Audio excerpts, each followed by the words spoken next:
So we are all going to hell. No one is going to heaven when we die. Ooh, how can I say that? Yes. Let us look at scripture, because that's why people say the Bible contradicts itself. And that's also the way how we've been programmed and taught by the pastors and church leaders. Most of them, they didn't know, because they all come from the same school, and the school is run by the seed of Satan. Okay, yeah. But that's what they have been taught. But there are those that know the truth. But yeah, let's get into it.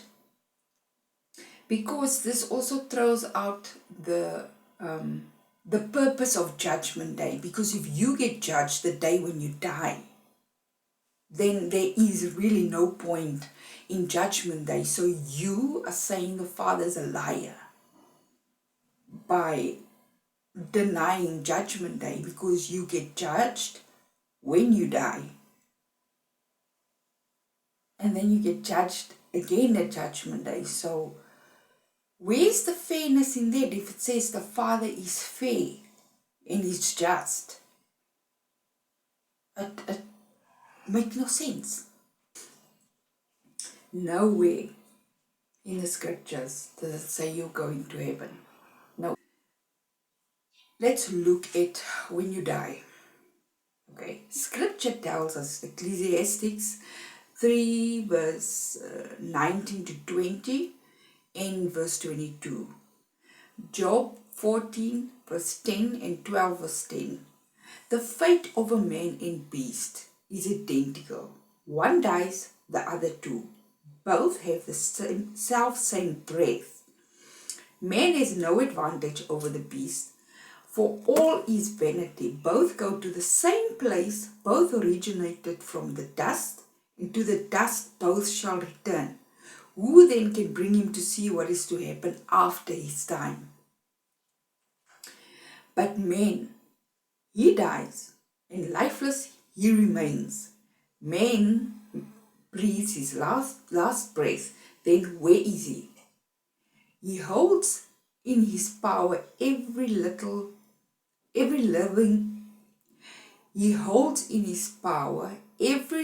thing in the breath of each man's body. The living know at least that they would die. The dead know nothing, no more reward for them, and when thy days be fulfilled, thou shalt sleep with thy fathers. Okay, this is 2 Samuel 7 verse 2. But there is so many scriptures that proves and tells you, even in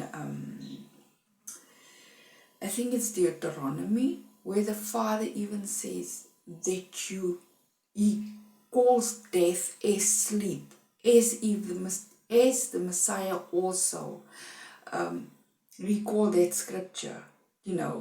Why are you crying? She's only asleep, when he raised the little girl. Lazarus, when he was standing in front of the tomb, why didn't he say, "Oh, Lazarus, come from heaven and come"? Yeah, come from heaven if he was in heaven. Why did he come out of the tomb and not from heaven? Right, now we come to the most crucial part. Now Satan have conditioned you to accept that when you die, you are not dead. It's only your physical body that die. But now, that breath that was blown into you is actually a living soul. Okay, it is a separate entity from you. It's your spiritual being. Or now, they also call it the spiritual essence or whatever. But that's not what scripture says. That is not what scripture says, because it says when you die, your breath goes back to him that gave it.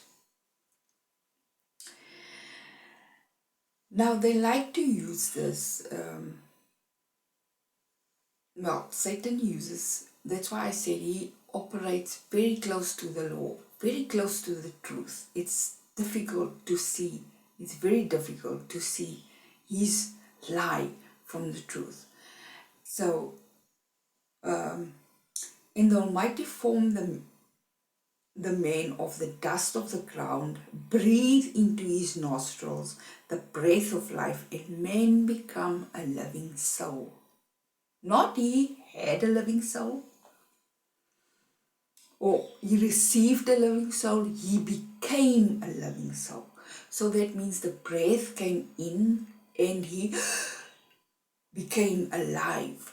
His whole body, the earthly body that was created from the soil, that body became alive. There's no spiritual body that was put in. You see, the word games, it is so dangerous. The realm of the dead is the removal of the breath of life, so that the components deteriorate and fall apart. So the dust of the earth plus the breath of life gives a living soul. And together they are alive. Separated, they are dead, because the body cannot live without the breath. Okay, just like the body cannot function without the blood, therefore scripture says the life is in the blood. What does the blood do? The blood transports the oxygen throughout the body. So when someone gets stabbed and they bleed out, they die because the body can't function without the blood. The breath is in the blood that the body takes up. So does that now mean when you die, your immortal body, but that's the teaching, when you die, your immortal body comes out and you go to heaven or to hell when your immortal body comes out. But that is not closely to what the scripture says, because how can you have an immortal body but the last trumpet has not sounded yet? That's where the scripture comes in, where Paul said, and we shall be changed in a twinkling of an eye. Now we have to go back to the resurrection of the Messiah.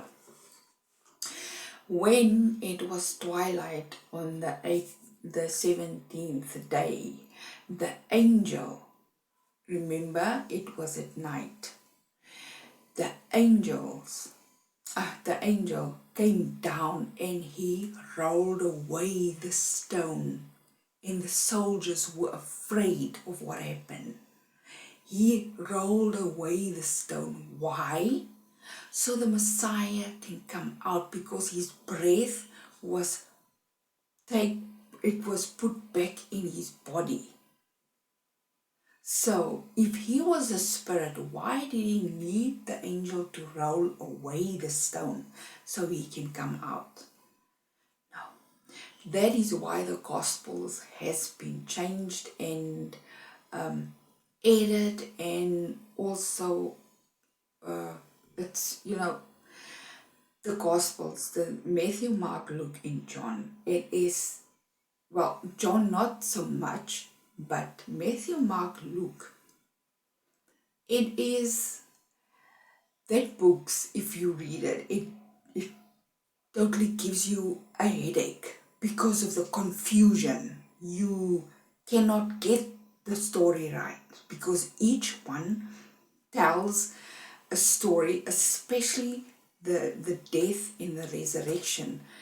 Each one has got a different account, and then there's something else added. But that's why I say it is very, very important to know the attributes of the Father and to know his laws. If you know exactly who the Father is, that they are not three in one, then you will understand how he works and how he operates, and you will know this is not within the borders. The Father is not one that changes his word, because once his word is set, it accomplishes what it was sent out to do. It doesn't change his mind. Therefore it says, my word, heaven and earth may pass away, but my word will stand. So it will stand. So getting back to the Messiah, so they rolled away the stone for him to come out, because his breath was put back in the body, and that's how he was resurrected. There is no record of what happened between that time at dusk and until the next day, early morning. So the next day would fall on the 18th, according to the Father's calendar. So the 18th, early morning, when Mary, they went to the grave, found it open. Okay, when he appeared to her, he told her, do not touch me, because I have not ascended to my Father. Okay, because his body was also changed when he ascended in a twinkling of an eye. Okay, so that is the example. And also when he went up the final time in front of the disciples, the angel that stood there and said, why are you looking up? The same way you saw him go up is the same way he will return. So that is what's going to happen when it is the first resurrection. The breath which the Father holds in his hand of each and every living thing that die, the breath will return to the vessel, the body that it was made in. And